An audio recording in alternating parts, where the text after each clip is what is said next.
कैसे हैं आप लोग। प्यारे बच्चों, मैं आपका अपने गुरुकुलम प्लेटफॉर्म पर स्वागत करता हूं। प्यारे साथियों, आप अच्छे ही होंगे। मेरा आज तेजस बैच चल रहा था, जिसकी आपकी सेकेंड पार्ट है परमाणु संरचना, एटम ऑफ स्ट्रक्चर की, जो कि आपकी सेकेंड क्लास है। उसके बारे में अपन लोग देखेंगे प्यारे साथियों। उसमें प्यारे साथियों फर्स्ट पार्ट में आपको पढ़ाया था, उसमें एक सिद्धांत छूट गया था, मैक्सवेल का चुंबकीय सिद्धांत। कौन सा? मैक्सवेल का चुंबकीय सिद्धांत का प्रतिपादक है। कौन है? चुंबकीय सिद्धांत के प्रतिपादक मैक्सवेल को कहा जाता है। प्यारे साथियों देखेंगे परमाणु संरचना। परमाणु की संरचना, परमाणु की संरचना क्या होती है? Atom of structure. क्या होता है? Atom of structure. इसको इंग्लिश में क्या कहते हैं? एटम ऑफ स्ट्रक्चर कहते हैं। प्यारे साथियों देखेंगे इसमें सबसे पहले जो आपका छूट गया था पहली क्लास में, मैक्सवेल का सिद्धांत।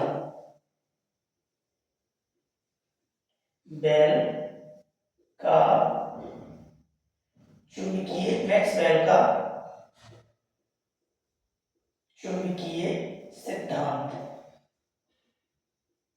चुंबकीय सिद्धांत क्या है? मैक्सवेल का चुंबकीय सिद्धांत। मैक्सवेल अपने चुंबकीय सिद्धांत में यह कहते हैं कि परमाणु जो मतलब परमाणु होता है, उसमें जो इलेक्ट्रॉन चक्कर लगाते हैं, तो वह धीरे धीरे चक्कर लगाते अपनी जो उनकी ऊर्जा है उसको समाप्त हो जाती है, धीरे धीरे गिर जाते हैं। यही अपने मैक्सवेल जी कहते हैं चुंबकीय सिद्धांत में, और यह रदरफोर्ड के बारे में भी बताते हैं। इसी के बारे में मैक्सवेल सिद्धांत है और कुछ नहीं। प्यारे साथियों, ये एक छोटी सी बात थी प्यारे बब्बर से कि मैक्सवेल जो कहते हैं कि मैक्सवेल कहते हैं कि इलेक्ट्रॉन अपनी कक्षा में चक्कर लगाते और अपनी ऊर्जा का ह्रास कर देता है और वहीं धीरे धीरे गिरने लगता है। ठीक है प्यारे साथियों, इसके बाद अपन लोग देखेंगे इलेक्ट्रॉन। इलेक्ट्रॉन क्या होता है देखते हैं। इलेक्ट्रॉन, इलेक्ट्रॉन इलेक्ट्रॉन कहाँ होते हैं देखेंगे अपन लोग। पहले से साथियों अपन लोग बनाएंगे परमाणु का मॉडल, परमाणु का चित्र बनाएंगे।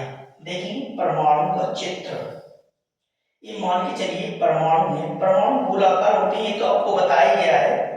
ये आप उनका नाभिक है परमाणु, ये नाभिक है। इसमें नाभिक, नाभिक में क्या होती है? इलेक्ट्रॉन और प्रोटॉन नहीं होती। नाभिक में होते हैं प्रोटॉन और न्यूट्रॉन। प्रोटॉन, प्रोटॉन और न्यूट्रॉन। न्यूट्रॉन पर नो चार्ज होता है, किसी का भी चार्ज नहीं होता है, जीरो चार्ज। प्रोटॉन पर पॉजिटिव होता है और इलेक्ट्रॉन माइनस चार्ज होता है। तो सबसे पहले अपन लोग इलेक्ट्रॉन ही देखेंगे, इलेक्ट्रॉन देखेंगे। ठीक है प्यारे साथी, इलेक्ट्रॉन देखते हैं सबसे पहले। इलेक्ट्रॉन क्या होते हैं? इलेक्ट्रॉन पर क्या होता है? ऋण आवेश होता है। ये अपनी कक्षा में चक्कर लगाते हैं। इनकी खोज किसने की थी? जे थॉमसन ने। किसने की थी? J Thomson.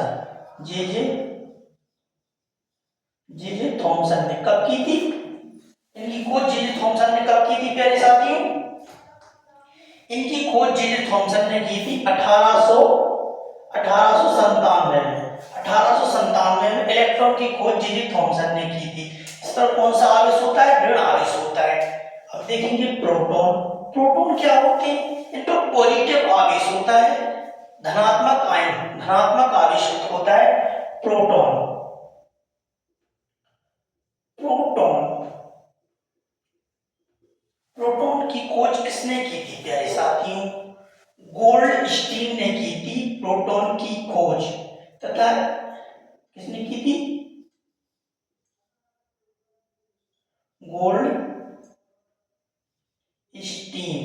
गोल्डस्टीन ने की थी। कब की थी? 1919 में की थी। कब की थी? 1919 में की थी गोल्डस्टीन ने। कब की थी? 1919 में गोल्डस्टीन ने इसकी खोज की थी। किसकी खोज की थी? प्रोटॉन की खोज की थी। प्रोटॉन कहाँ होता है? नाभिक में होता है। कहाँ होता है? नाभिक में। इस पर क्या चार्ज होता है? पॉजिटिव चार्ज होता है। फिर देखते हैं अपन लोग इसके बाद न्यूट्रॉन। न्यूट्रॉन क्या होते हैं? न्यूट्रॉन, न्यूट्रॉन क्या होती है, न्यूट्रॉन की खोज किसने की थी? ये आपका क्या कहते हैं, इसमें आपको दो पढ़ाए थे ना, मूल कण, मूल प्रतिमूल कण और अप्रतिमूल कण। इसमें जो प्रतिमूल कण के बारे में बताएंगे, उसके बाद अप्रतिमूल कण के बारे में आपको बताएंगे साथियों। न्यूट्रॉन क्या होती है, न्यूट्रॉन की खोज कब हुई थी? न्यूट्रॉन पर कोई भी आवेश नहीं होता, ये बिल्कुल शांत में, मतलब ऐसे बिल्कुल शांति से, ऐसे अपन चक्कर पकड़ नहीं करते, बिल्कुल हल्ला बल्ला नहीं। जैसे कोई एक शांत बच्चा बैठ जाता है, वो जो शांत बच्चा बिल्कुल अपनी मौन अवस्था में बैठे रहते हैं, लेकिन इलेक्ट्रॉन चक्कर पकड़ करता है, हेड डालता रहता है, किसी को बुलाएगा, इसी को बुलाएगा, ऐसे करते रहेगा। जैसे जो शैतान बच्चे होते हैं वो इलेक्ट्रॉन, और जो बिल्कुल शांत बच्चे होते हैं, जो बिल्कुल स्वस्थ अवस्था में रहते हैं, उन्हें न्यूट्रॉन कह सकती हैं। मान लो मैं एग्जाम्पल के बारे में बता रहा हूँ। और पॉजिटिव, जो पॉजिटिव ग्रह उन्हें पॉजिटिव प्रोटॉन कहते हैं, इन पर प्रोटॉन पॉजिटिव आवेश होता है ना, प्रोटॉन कहते हैं। आवेश क्या होता है? आवेश वह है जो कि अपने क्या कहते हैं इलेक्ट्रॉन प्रोटॉन पर पाया जाता है। जैसे इसमें पॉजिटिव, प्रोटॉन पर पॉजिटिव आवेश पाया जाता है, न्यूट्रॉन पर नो चार्ज, क्या उसमें कोई भी आवेश नहीं पाया जाता, ये बिल्कुल शांत अवस्था में होती है। न्यूट्रॉन एन है यहाँ पे, साथियों गलती हुई, एन करना है इसको। न्यूट्रॉन को एन से रिप्रेजेंट करते हैं, और प्रोटॉन को पी से प्रदर्शित करते हैं, और इलेक्ट्रॉन को ई से प्रदर्शित करते हैं। प्रोटॉन को पी से, न्यूट्रॉन को एन से, और इलेक्ट्रॉन को ई से प्रदर्शित करते हैं। न्यूट्रॉन की खोज किसने की थी प्यारे साथियों? जेम्स चैडविक ने की थी। किसने की थी? जेम्स चैडविक ने। किसने की थी प्यारे साथियों? जेम्स चैडविक ने की थी। किसने की थी? जेम्स चैडविक ने। चैडविक कब की थी? 1900 में कब की थी प्यारे साथियों? 1900 में क्या कहते हैं, 1912 में की थी। कब की थी? 1912 में नहीं प्यारे साथियों, 1932 में की थी। 1932 में की। कब की? 1932 में की। जेम्स चैडविक ने न्यूट्रॉन की खोज 1932 में की। जे थॉमसन ने कब की? 1897 में। फिर गोल्डस्टीन ने प्रोटॉन की खोज कब की? 1919 में। और न्यूट्रॉन की खोज जेम्स चैडविक ने 1932 में की थी। प्यारे साथियों, इसी के साथ अपन लोग आगे देखते हैं, इंटर होते हैं। निरपेक्ष द्रव्यमान, निरपेक्ष द्रव्यमान इन्हीं का पार्ट है, इन पे ही निरपेक्ष द्रव्यमान होता है। निरपेक्ष द्रव्यमान देखेंगे। निरपेक्ष द्रव्यमान एब्सोल्यूट मास, निरपेक्ष द्रव्यमान एब्सोल्यूट मास के बारे में देखते हैं। निरपेक्ष द्रव्यमान क्या होती है? निरपेक्ष द्रव्यमान वह होती है जो कि किसी की भी मतलब किसी का भी उपयोग नहीं करते, स्वयं ही मतलब अपने आप को स्वयं ही प्रस्तुत करते हैं, उन्हें हम निरपेक्ष द्रव्यमान कहते हैं। मतलब वो किसी का भी मतलब किसी का सहारा नहीं लेंगे, खुद ही अपने दम पर खड़े रहेंगे। लेकिन सापेक्ष द्रव्यमान होती है, जो सापेक्ष द्रव्यमान रिलेटिव मास, वो किसी ना किसी का सहारा लेके ही आगे बढ़ते हैं। जैसे एक व्यक्ति होता है जो किसी का सहारा नहीं लेता, वो खुद खड़ा रहता है, डट के जम के और तैयारी करते रहता है, आगे बढ़ता रहता है। और एक होता है जो थोड़ा कोचिंगों का सहारा लेता है। कोई एक बच्चा है जो बिल्कुल कोई भी ना कोचिंग संस्थान ना कहीं भी पढ़ा हो, वो खुद सेल्फ स्टडी करके ही अपने मंजिल को पा लेता है। और एक बच्चा जो है कि कोचिंगों का सहारा लेगा, कुछ नोट्स का तो सभी लोग सहारा लेते हैं, नोट्स किताबों का तो सभी सहारा लेते हैं, वरना कैसे पढ़ाई करेंगे। ये कोचिंगों का सहारा लेंगे और क्या कहते हैं मोटिवेशनल वीडियो देखेंगे, और फिर उससे ही मतलब निकल सकते हैं, निकल पाते हैं तो अच्छा ही, नहीं निकल पाते तो फिर और कुछ कर लेते हैं। लेकिन प्यारे साहब ये बिल्कुल ही मतलब अपने डट कर खड़ा रहते हैं, उसे ही हम निरपेक्ष द्रव्यमान कह सकते हैं। और सापेक्ष जो किसी पर मतलब रिलेटेड रहे, मतलब किसी पर निर्भर रहे, उसे ही हम सापेक्ष द्रव्यमान कहते हैं। सापेक्ष द्रव्यमान, रिलेटिव मास, सापेक्ष द्रव्यमान। और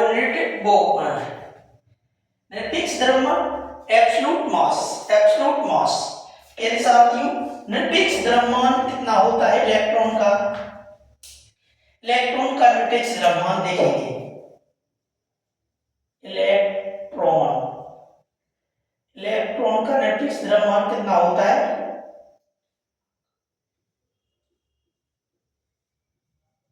निरपेक्ष द्रव्यमान इनका होता है 1.9 गुणे 10 पे घाते 19 कूलाम 19 कूलाम 10 पे घाते 9.1 गुणे 10 पे घाते 19 कूलाम। और इसका निरपेक्ष द्रव्यमान कितना होता है? निरपेक्ष तो हो गया सापेक्ष द्रव्यमान, रिलेटिव मास, सापेक्ष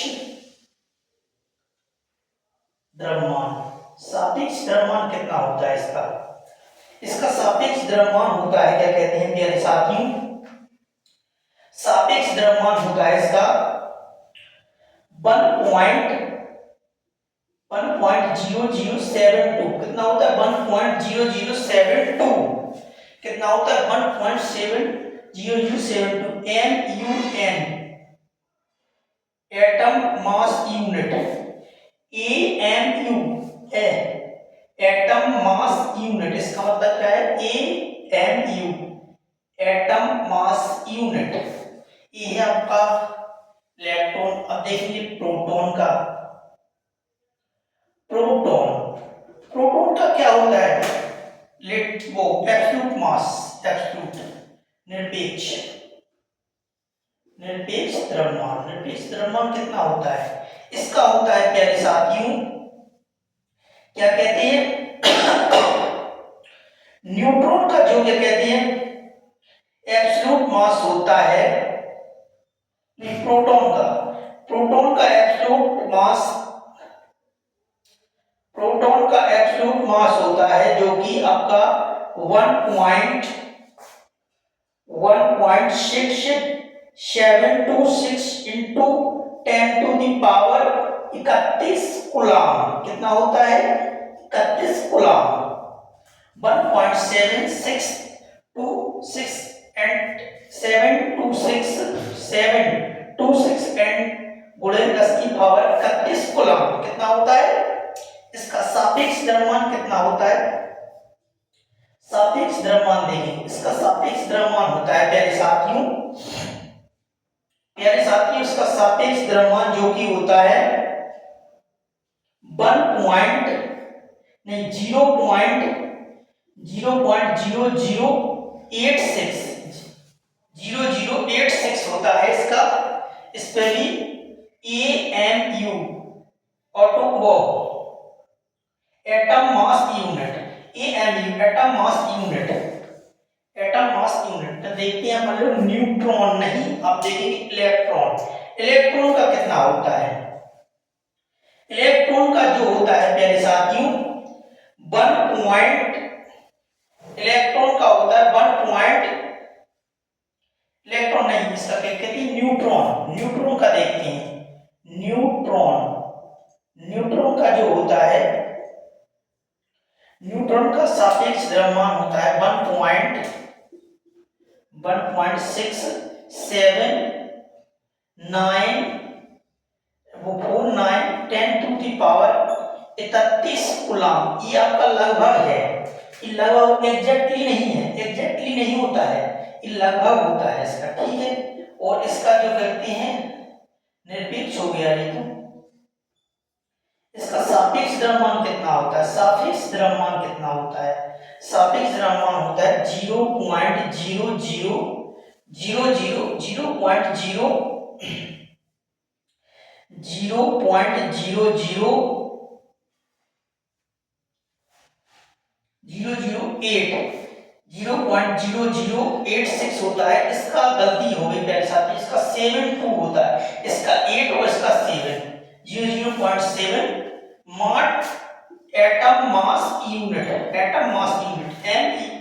AMU एटम मास यूनिट ये होता है इसका। इसका निरपेक्ष द्रव्यमान कितना होता है? न्यूट्रॉन का 0.00826 ये अपन लोग सिर्फ इतना ही याद रख सकते हैं। 0.008 इसका 0.007 एटम मास यूनिट वो atom mass unit, atom mass unit, AMU atom mass unit इसको कहते हैं, एटम मास यूनिट कहते हैं इसको। प्यारे साथियों, इसी के साथ अपन लोग आगे देखते हैं, देखेंगे मोसेसोन की खोज किसने की थी। जो आपके प्रतिकण होते हैं, प्रतिकण दो प्रकार के होते थे ना, तो उसमें से अपन देखेंगे आगे मोसेसोन की खोज किसने की। मोसेसोन की खोज की क्या कहते हैं, किसने की, सत्यनाथ बोस। सत्यनाथ बोस ने मोसेसोन की खोज की। पॉजिट्रॉन की खोज किसने की, पॉजिट्रॉन, पॉजिट्रॉन, पॉजिट्रॉन, पॉजिट्रॉन की खोज किसने की। पॉजिट्रॉन की खोज क्या कैसे प्यारे साथी, एंडरसन ने की। किसने की, एंडरसन, एंडरसन ने खोज की। सन, सन किसने की प्यारे साथियों, इसकी इनकी खोज सन नहीं लिखा है, सन नहीं पता प्यारे साथियों, क्योंकि सन इनका नहीं दिया गया था। प्यारे साथियों, इनका सन मैं आपको कल बता दूंगा। क्या बता दूंगा, कल बता दूंगा प्यारे साथियों, देखकर मुझे भी ध्यान नहीं है इनका सन। प्यारे साथियों, देखते हैं मोसेसोन। मोसेसोन तो आपको बता ही दिया ना किसने खोज की थी, बोस, सत्यनाथ बोस, जिसने पांचवी अवस्था, पदार्थ की पांचवी अवस्था, बोस आइंस्टीन कंडेंसेट की खोज किसने की थी, सत्यनाथ बोस। उसी ने की मोसेसोन की खोज, सत्यनाथ बोस, उसका नाम सत्यनाथ बोस। वो कहाँ के रहने वाले थे आपको पता ही है, मैंने बताया था बंगाल के रहने वाले थे। कहाँ के रहने वाले थे, बंगाल के। मेरे साथियों, इसी के साथ अपन लोग आगे देखेंगे, देखते हैं परमाणु क्रमांक। परमाणु क्रमांक क्या होता है, परमाणु क्रमांक क्या होता है। परमाणु क्रमांक को ही प्रोटॉन, प्रोटॉन की संख्या को ही परमाणु क्रमांक कहते हैं, जिसे जेड से प्रदर्शित करती है। किससे, जेड से। परमाणु क्रमांक क्या होता है, देखते हैं। परमाणु क्रमांक, परमाणु क्रमांक, परमाणु क्रमांक आपको बता ही दिया है परमाणु क्रमांक क्या होता है। परमाणु क्रमांक जिसमें प्रोटॉनों, प्रोटॉनों की संख्या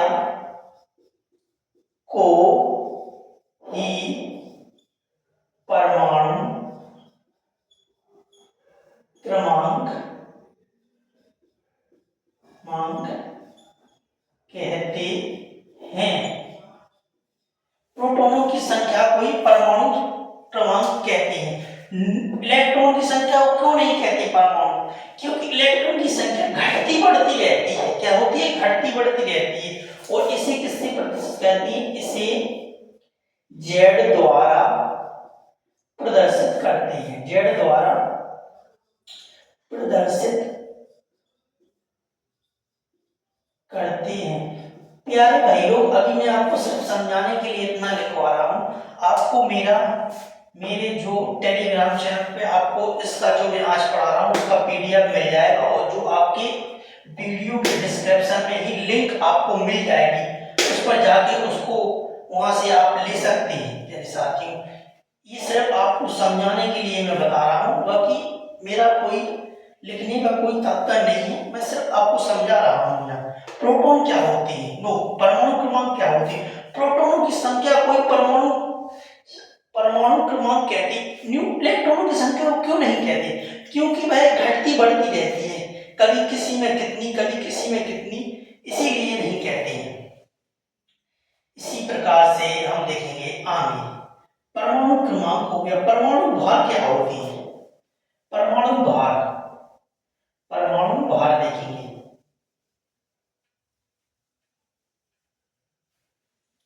क्या देखेंगे प्यारे साथी, परमाणु भार, परमाणु, परमाणु भार। परमाणु भार क्या होते हैं, बताइए आप लोग, परमाणु भार क्या होते हैं, परमाणु भार क्या होते हैं। परमाणु द्रव्यमान हो गया, परमाणु भार होते हैं। परमाणु भार को किसी ए से प्रदर्शित करते करते हैं। और परमाणु भार वे होते हैं जिनमें प्रोटॉन और न्यूट्रॉनों की संख्या को जोड़कर परमाणु भार ही कहते हैं उसे। प्रोटॉन तथा न्यूट्रॉनों की संख्या को ही परमाणु भार कहते हैं। प्रोटॉन तथा न्यूट्रॉनों की संख्या से मिलकर ही परमाणु भार का निर्माण होता है और बनता है। देखते हैं अपन लोग परमाणु भार। प्रोटॉनों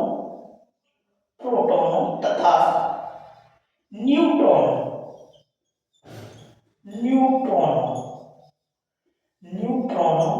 की संख्या को ही परमाणु भार कहते हैं। परमाणु भार कहते हैं। इसे ए द्वारा प्रदर्शित किया जाता है। इसे ए द्वारा प्रदर्शित किया जाता है। किस द्वारा? ए द्वारा इसे प्रदर्शित किया जाता है। और प्रोटॉनों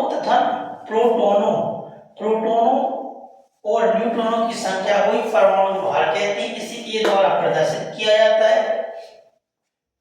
जैसे प्यारे साथियों, जैसे कि आपका परमाणु क्रमांक, परमाणु भार में जैसे अपन लोग देखेंगे, जैसे ए बराबर प्रोटॉन क्या होते हैं? P plus neutron N। Proton P plus neutron A, इसे ही हम परमाणु भार कहेंगे। ठीक है। जैसे अपन लोग को परमाणु भार निकालना है, जैसे अपन लोग प्रोटॉनों की संख्या दी है इसमें, जैसे अपन लोग क्या कहते हैं परमाणु भार निकालना, तो प्रोटॉन और न्यूट्रॉन की संख्या दी है, तो उससे अपन लोग परमाणु भार निकाल लेंगे। और जहां उसने क्या कहते हैं न्यूट्रॉन की संख्या दे दी और परमाणु भार दे दिया, तो वहां से अपन लोग प्रोटॉनों की संख्या निकाल लेंगे। और जहां उसने अपन लोग परमाणु भार और प्रोटॉनों की संख्या दे दी, तो वहां से अपन लोग न्यूट्रॉनों की संख्या निकाल लेंगे। ये तो बहुत ही आसान चीज है, जोड़ घटाना भाग बढ़ा करके निकाल लेंगे, जोड़ घटाना करके निकाल लेंगे। इसी प्रकार से अपन लोग देखेंगे समन्यूट्रॉनिक क्या होती है। समन्यूट्रॉनिक जिनमें समन्यूट्रॉनिक भी होते हैं, जिनमें न्यूट्रॉनों की संख्या समान होती है, उन्हें हम समन्यूट्रॉनिक कहते हैं। सम इलेक्ट्रॉन भी होते हैं, जिनमें इलेक्ट्रॉनों की संख्या समान होती है, उन्हें हम सम इलेक्ट्रॉनिक कहते हैं। प्यारे साथियों, इसी के साथ हम कक्षा और जो आगे आपका 2, 4, 5 एक वीडियो में और निपटा देंगे, आपका पूरा चैप्टर खत्म हो जाएगा। थर्ड पार्ट में प्यारे साथियों इसमें परमाणु क्या कहते हैं समन्यूट्रॉनिक देखेंगे, सम इलेक्ट्रॉनिक देख चुके हैं। उसके बाद अपन लोग जो आगे क्लास देखेंगे, कल देखेंगे, जो आपका बचा हुआ है पार्ट, उसको आगे कंटिन्यू करेंगे। प्यारे साथियों, जय हिंद, जय भारत। कल फिर मिलते हैं।